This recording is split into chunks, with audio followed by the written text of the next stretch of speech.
솔로몬 성전을 제1성전이라.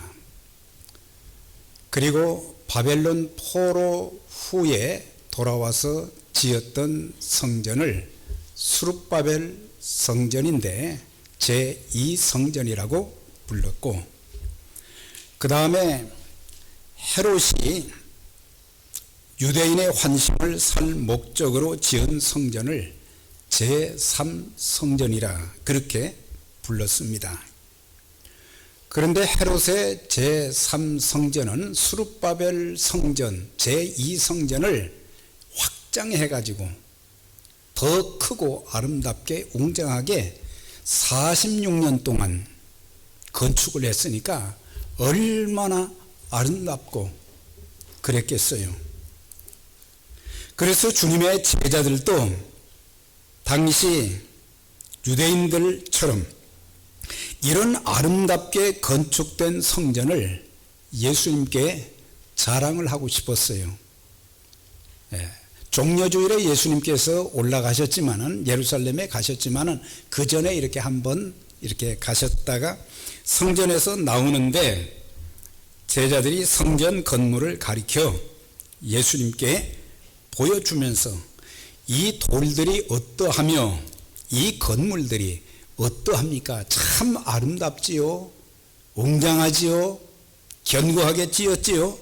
그렇게 자랑을 했습니다.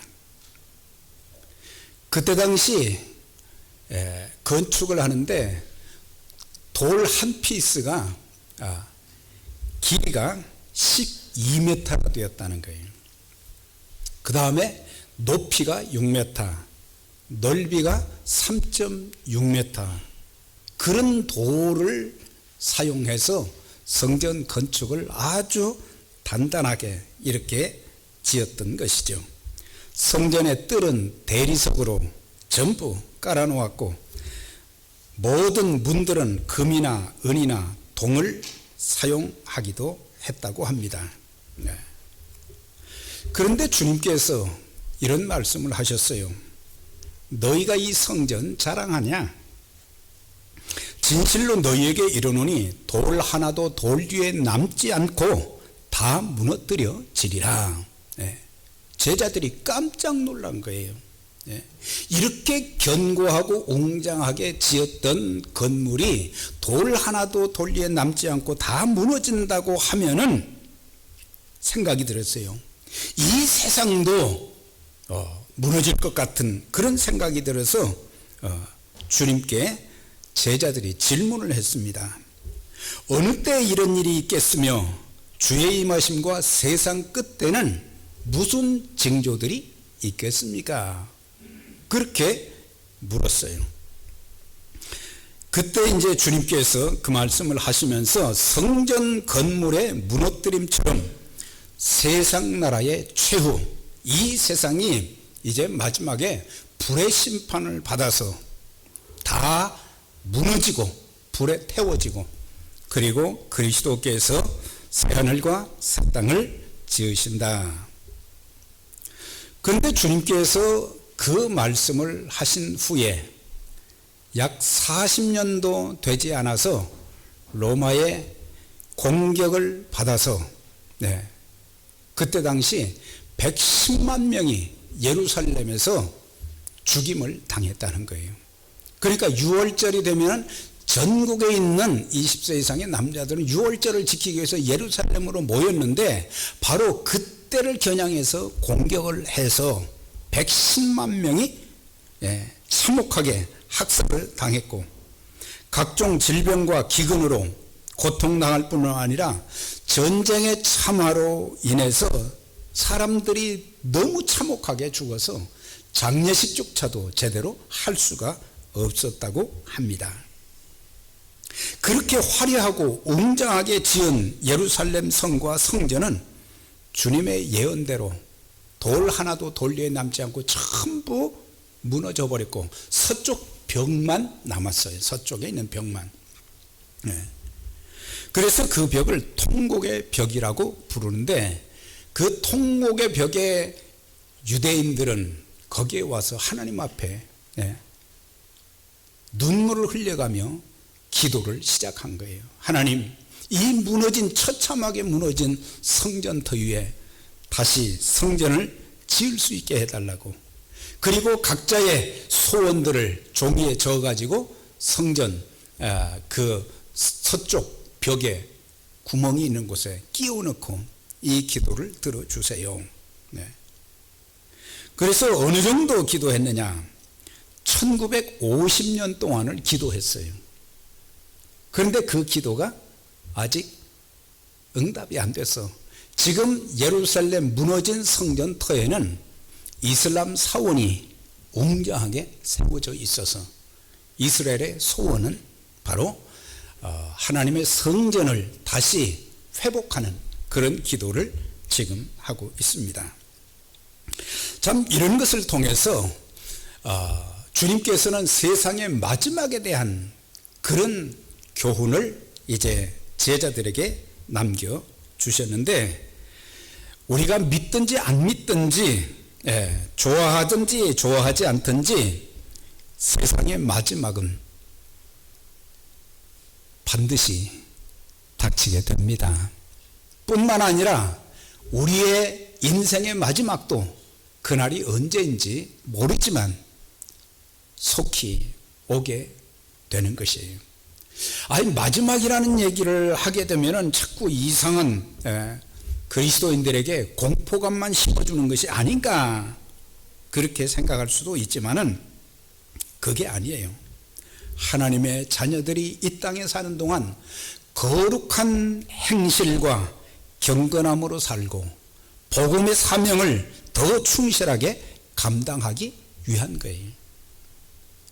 그리스도인들이 게으르고 나태하고 반듯한 신앙생활을 하지 않고 하나님이 주신 귀한 사명이 있는데도 그 사명을 이제 심각하게 받아들이고 동참하는 것이 아니라 그저 내 하루하루 별 일이 없이 살면 된다, 그런 아니란 태도 때문에 주님께서 이 마지막에 대한 것을 여러 차례 강조하면서 우리 주님이 오시기 전 천체가 다 불에 타버린다 그랬어요. 하늘의 지질이 녹아진다. 세상의 모든 것들이 다 무너져 버린다. 그래서 그리스도의 재림이 점점 가까워오고 있다. 2000년 전에 마지막이라는 단어를 썼지만 지금은 마지막 중에서도 아주 마지막 때가 지금 일어나는 여러 가지 세계에 일어나는 징조들을 통해서 우리가 알 수 있게 되고, 우리 인생도 마찬가지예요. 우리 인생도 젊은 사람들도 세상을 떠날 수 있지만은, 먼저 갈 수 있지만은 나이 드신 분들은 이거 순서가 정해져 있는 거예요. 그래서 오래 가지 않는 거예요. 그러니까 나이가 더 많이 들수록 또 젊다고 해도 내일은 보장이 된 것이 아무것도 없기 때문에 우리가 정신을 차리고 신앙생활을 해야 되는 거예요. 영적인 무장, 하나님의 전신갑주로 무장하지 않으면 그날이 덫과 같이 이르기 때문에, 그래서 그날이 통곡한 날이 되어서는 안 된다고 하는 거예요. 마태복음 24장이나 마가복음 13장, 누가복음 21장, 이걸 공관복음이라고 그러죠. 같이 본다 그래서 거의 비슷한 내용이 예수님의 탄생부터 시작해서 예수님의 죽으심과 부활하심, 승천, 거기까지의 내용이거든요. 그런데 이 세 곳을 통해서 네 가지의 핵심 내용을 말씀해 주는데, 오늘 마태복음 24장에도 마지막 때에 일어나는 징조들에 대해서 말씀을 해 주시고, 두 번째는 큰 환난이 있게 될 것이다. 이것은 계시록의 7년대 환난이라고 그러는데 예수님께서는 큰 환난이라는 단어를 쓰셨어요. 그러니까 이전에 없었던 전무후무한 환난이 오게 될 것이다. 그 다음에 세 번째는 주님의 재림과 그날의 상황이 어떤 상황인지 그걸 또 말씀을 해 주었어요. 자, 이제 주님의 재림이 점점 다가오는데 이 땅의 성도들은 준비해야 된다. 그걸 말씀해 주는 거예요. 어떻게 준비해요? 깨어 있으라. 지혜 있고 충성된 종으로 섬겨라. 그걸 이제 말씀해 주면서 그날이 덫과 같이 이르르고 그날 주님 앞에서 우리가 우리의 인생에 대해서 결산을 하게 될 것인데 그날이 부끄러운 날이 되지 않도록 수치스러운 날이 되지 않도록 네. 정말 하나님 보소서. 마태복음 25장에 5달란트 2달란트 받은 사람들처럼 보소서. 주님께서 주인께서 이렇게 5달란트를 주셨는데 저는 또 5달란트를 남겼습니다. 2달란트 받은 사람도.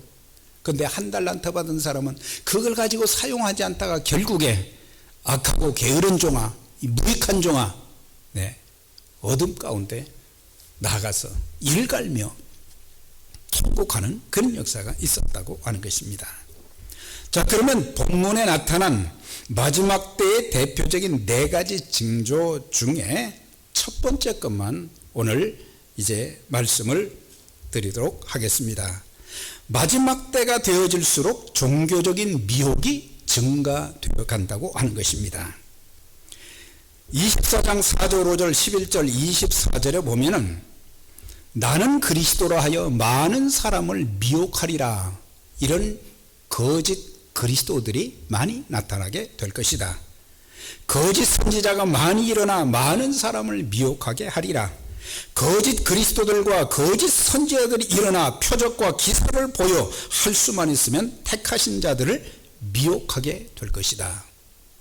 오늘날에도 이단 사이비에 넘어가 가지고 그 미혹에 넘어가 가지고 영혼을 망친 사람들, 가정을 망친 사람들, 자녀를 망친 사람들, 사회를 참 망쳐가는 그런 도구로 쓰임받는 무리들이 얼마나 많아요. 그전에는 구원파가 극성을 부리더니 이제 구원파가 잠잠해지니까 신천지가 난리를 일으키고 신천지가 30만 명이 된다고 그러잖아요. 이 사람들 교육하는 그 교육 과정을 한번 들어봤더니 전부 어떻게 하면 기독교에 가가지고 성도들을 미혹해서 그 교회를 파괴시키고 자기들이 접수할 것인가. 그 훈련이에요. 전도 훈련이 아니고. 이번 기회를 통해서 그 이제 좀 파헤치고 지금 그렇지만은 그래서 거짓 그리스도, 적그리스도라고 그러죠. 하나님을 대적하는, 그리고 거짓 선지자들, 목사라고 그러지만은 거짓 선지자들이 너무 많다고 하는 거예요. 그런 사람들이 와서 미혹하는데 넘어가서는 안 되는데 영적인 분별력이 없어서 말씀과 기도가 없기 때문에 다 넘어가는 거예요. 성경을 너무 몰라서 그래가지고 망치는 그런 경우들이 얼마나 많아요. 제가 찾아보니까 한국의 자칭 하나님이 20명이 된답니다. 20명이나 된다는 거예요. 그러면은 자칭 재림주는 몇 명이나 되냐? 50명이나 된다는 거예요. 이렇게 순수한 성도들, 영혼들을 불신자들에게 복음을 전해서 전도하는 것이 아니고 오히려 믿는 사람들을 미혹해서 자기 편으로 끌어들이고 인생 영혼을 망치는 그런 일들이 너무 많은 거예요. 마귀, 적그리스도, 거짓 선지자는 미혹의 삼총사입니다. 하나님을 대적하게 만들고 개인과 개인, 가족들끼리, 교인들끼리, 이웃들과 서로 불화하게 만들어서 싸우게 하는 것이 바로 마귀의 뜻이 갈라놓는다 그런 뜻이죠. 아름다운 행복한 가족들을 갈라놓습니다. 부부가 얼마나 참 귀한 존재들이에요. 서로 사랑하면서 살아도 인생이 짧은데 부부가 막 다투고 말이죠. 불화하고 부모 자녀 간에 성도들끼리, 이건 다 마귀가 주는 거예요. 성령은 하나 되게 하십니다. 성령은 세워주십니다. 예. 성령은 하나 되어서 행복한 가정을 이루게 만드시고 행복한 교회를 이루게 만드시는데, 마귀가 승리없이 들어와서 가룟 유다에게 예수 팔려는 생각을 집어넣어 주었다고 하는 것처럼 은30에 팔았잖아요. 우리에게 그런 미혹을 통해서 서로를 불신하고 싸우게 만드는, 평생 살면서 여러분들 마귀의 미혹에 현혹돼서 넘어가는 분이 한 분도 없기를 주의 이름으로 축원합니다. 마귀는 우는 사자와 같이 삼킬 자를 두루 찾고 있나니 너희는 정신을 차리고 근신하여 깨어 기도하라, 그렇게 말씀하셨어요. 오늘 기독교라는 이름을 사용하는 이단 사입이 모든 종교에 구원이 있다는 종교다원주의, 이런 것들이 기독교의 본질적인 복음을 얼마나 많이 변질시키고 있습니까? 가정과 연합, 평화라는 단어를 사용해서 교묘하게 침투하는 미혹의 세력들도 많이 있습니다. WCC 세계교회협의, 이거는 말이죠, 구원받은 사람들이 함께 모여서 하는 그런 단체가 아니에요. 그리스도의 구원을 부정하고 통일교, 여호와의 증인, 구원파, 신천지 등 갈수록 종교적 사기꾼들이 많아져 가는데, 사람들이 정신 차리지 못하고 영적인 분별력이 없고 통찰력이 없어서 그들의 미혹에 넘어가서 그 영이 잘못되면 만사가 다 깨어지는 일밖에 없어요. 그래서 자신의 영혼도 잘못되고 가정도 파괴되고 많은 영혼들이 지옥 가게 되는데, 이 마귀의 삼총사들이 마지막 날에 어떻게 되는지 아십니까? 계시록 20장 10절에 보면 그들을 미혹하는 마귀가 불과 유황못에 던져지니 거기는 그 짐승과 거짓 선지자도 있어 세세토록 밤낮 괴로움을 받으리라. 먼저 거짓 선지자, 거짓 선지자, 그 다음에 적그리스도, 이런 것들이 먼저 지옥불에 던져지고, 마지막에 마귀는 본래 하나님의 천사였어요. 그런데 그 천사가 하나님처럼 되려고 하다가 하나님을 대적하고 그렇게 하려다가 세상으로 쫓겨난 거예요. 그리고 다른 천사들이 다 이제 그들이 귀신들이 된 거예요. 그래서 오늘날도 어떻게든 이 세상에서 그리스도인들을 미혹하고 잘못되게 만드는, 그래서 마귀에게 유혹당하는 사람이 한 사람도 없어야 되고, 하나님의 권능의 손에 붙잡혀서 하나님의 말씀으로 무장해서 하나님의 축복과 은혜를 누리면서 복음의 사명을 잘 감당하는 우리 모두가 되어져야 될 것입니다. 그 다음에 마지막 때가 되면은 거짓 선지자, 또 이렇게 적그리스도, 종교적인 그런 미혹들이 많게 되고, 또한 극심한 사회적 혼란, 전쟁의 증가를 들 수 있습니다. 난리와 난리 소문을 듣겠으나 너희는 삼가 두려워하지 말라 그랬어요. 그리스도인들이 너무 불안해하고 어떻게 해야 될지를 몰라고, 이런 일이 있어야 하되 아직 끝은 아니다 그랬어요. 제가 기록을 찾아보니까 지난 5,500년 동안 몇 번의 전쟁이 있었는가? 14,500번의 전쟁이 있었다고 합니다. 그 결과 36억이 죽임을 당한 거예요.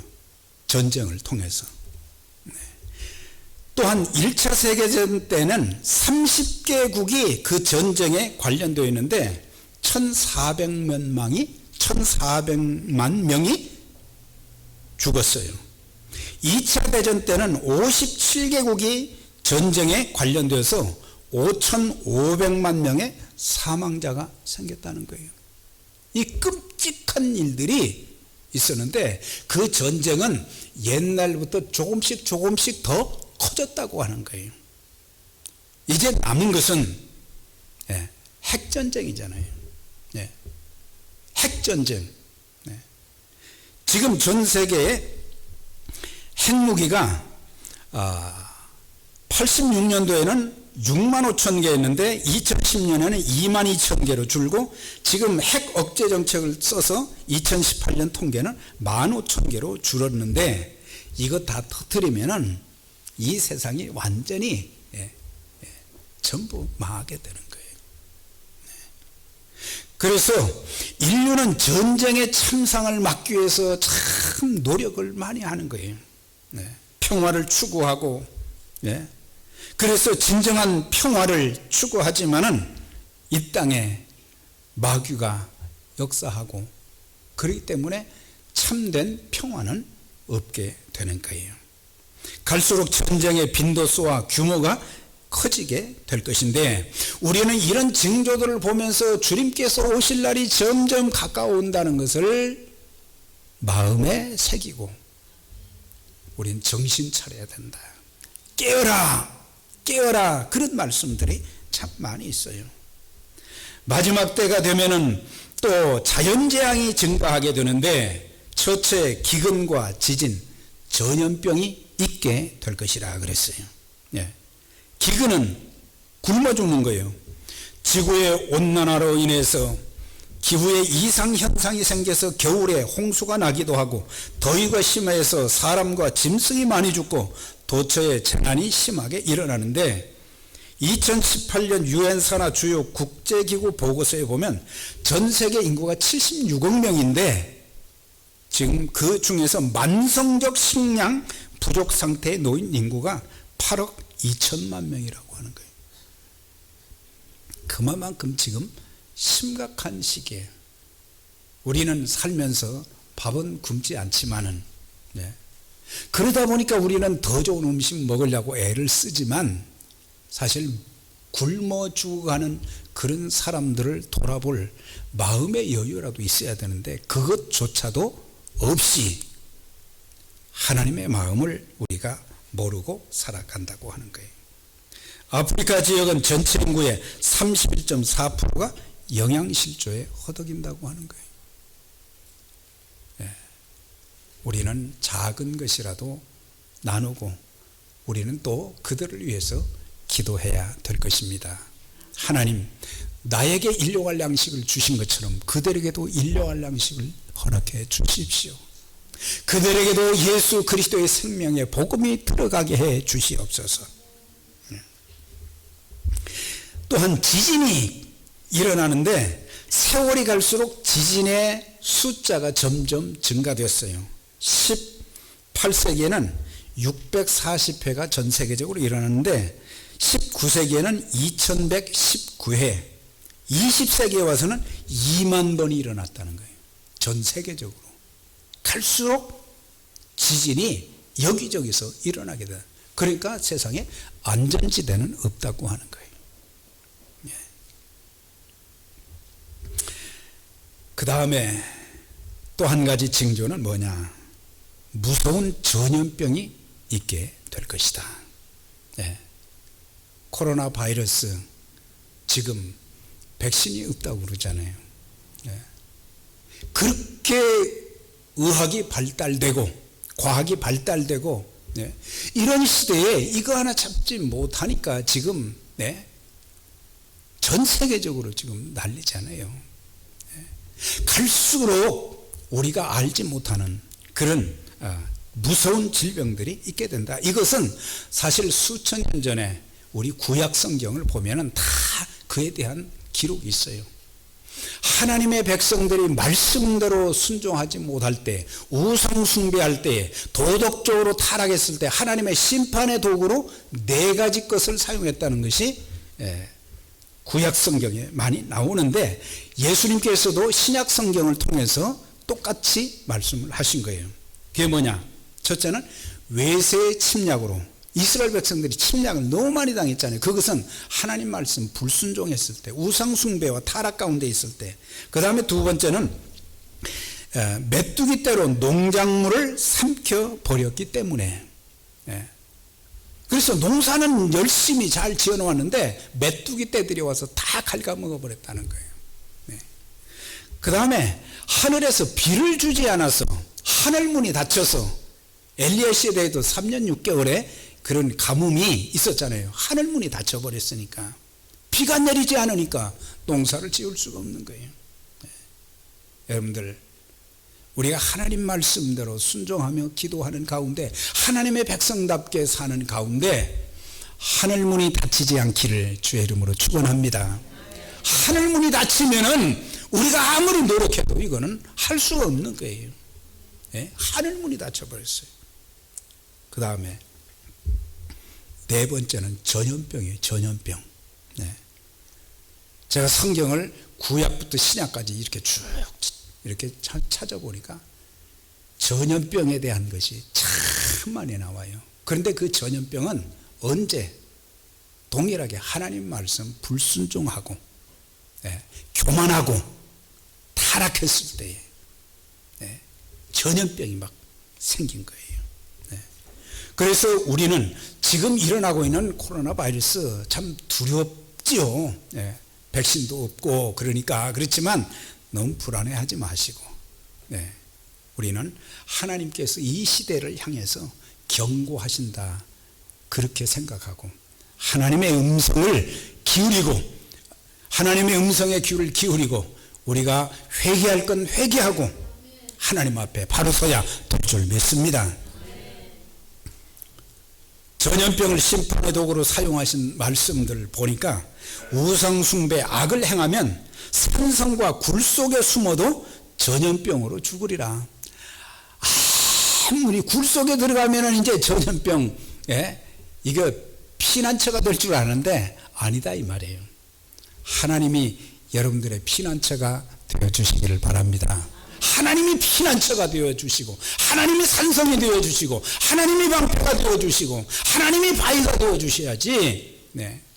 네.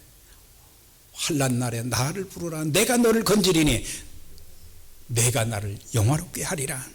네.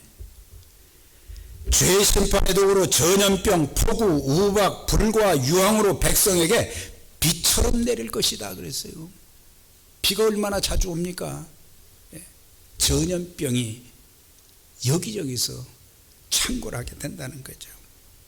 내가 칼과 기근과 전염병을 그들에게 보내리라. 누가 보낸다고요?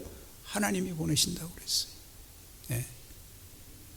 하나님이 거두어 주시기를 우리는 기도해야 됩니다.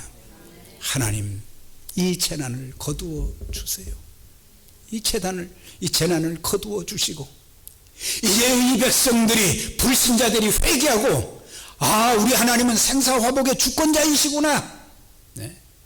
흥망성쇠의 키를 가지신 분이시구나, 이걸 깨닫고 불신자들이 하나님 앞에 회개하고 돌아와야 되고, 믿는 사람들도 그냥 무늬만 예수장이가 아니라, 예?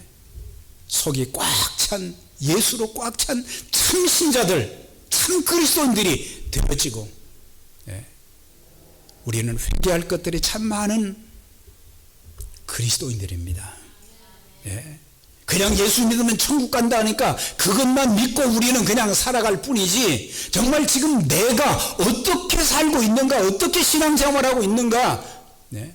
우리가 지금 어떻게 하나님 주신 사명 감당하고 있는가, 이런 것들을 각성하고 돌이킬 수 있는 기회가 되어져야 될 것입니다. 예. 14세기 유럽에서는 흑사병의 전염으로 인해서 2,500만 명 이상의 사람들이 죽임을 당했어요. 제가 찾아보니까 뭐 전염병에 대해서 열거할 것이 너무 많은데 다 열거할 수 없어요. 그래서 저는 개인적으로 코로나 바이러스도 하나님의 경고로 우리에게 사인을 보내주시는 것으로 알고, 예, 지혜 있는 사람들은 잘 듣고 깨우쳐야 될 것입니다. 너희가 듣기는 들어도 보기는 보아도 깨닫지 못하는도다. 이거 큰 문제거든요. 예. 소경이 되고 귀머거리가 되면 안 되는 거예요. 우리 주님이 마태복음 16장에서 이런 말씀하셨어요. 네. 바리새인들과 서기관들, 종교 지도자들에게 그렇게 말씀을 하셨어요. 네. 너희가 저녁에 하늘이 붉으면 날이 굳겠다 하고, 아침에 하늘이 붉으면 오늘은 저녁에 하늘이 붉으면 오늘은 날이 좋겠다 하고, 아침에 하늘이 붉으면 오늘은 날이 굳겠다 하나니, 너희가 날씨는 분별하면서 시대의 표적은, 시대의 징조는 분별하지 못하느냐 책망을 하셨어요. 하루에 천기는 오늘 날씨 좋겠다, 아니면 비가 오겠다, 그 정도는 아는데 왜 이 시대의 징조는 종교 지도자들이 되어가지고 깨닫지를 못하느냐 이거예요. 여러분들, 성령의 민감함을 통해서 시대와 때를 알고 나 자신을 알고 하나님 앞에 늘 굳건하게 말씀 위에 서서 하나님 뜻을 이루어드리는 귀한 일에 아름답게 쓰임받기를 주의 이름으로 축원합니다.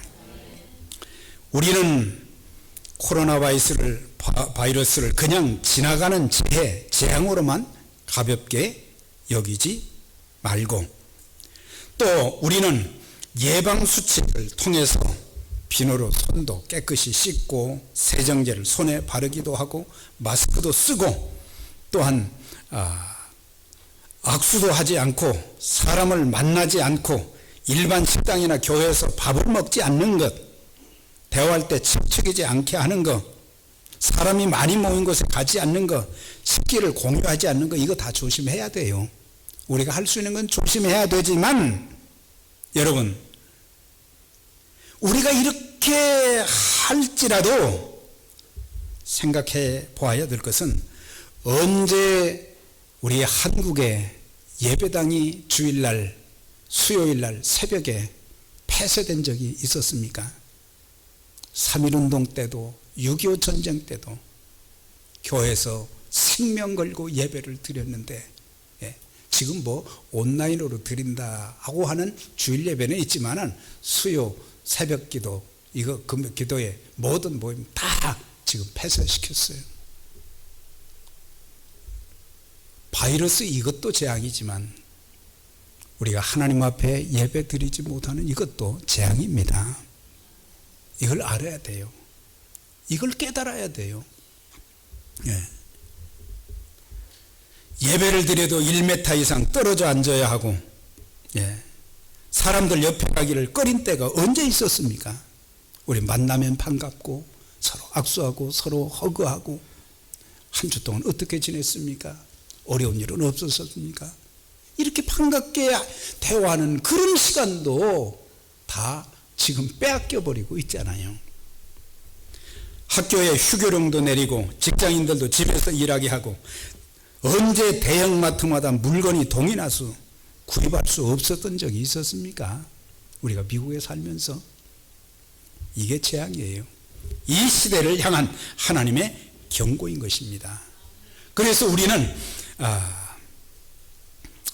이런 현상을 잠깐 지나가는 소나기 정도로 생각하지 말고, 그렇다고 해서 코로나 바이러스를 너무 무서워하고 조심하기보다는, 물론 조심해야 되지만, 우리가 이렇게 조심하고 또한 바이러스가 종식되기를 기도하면서도 우리가 하나님을 거역한 죄에 대해서는 하나도 우리는 깨닫지를 못하고 회개하지 못한다고 하는 거예요.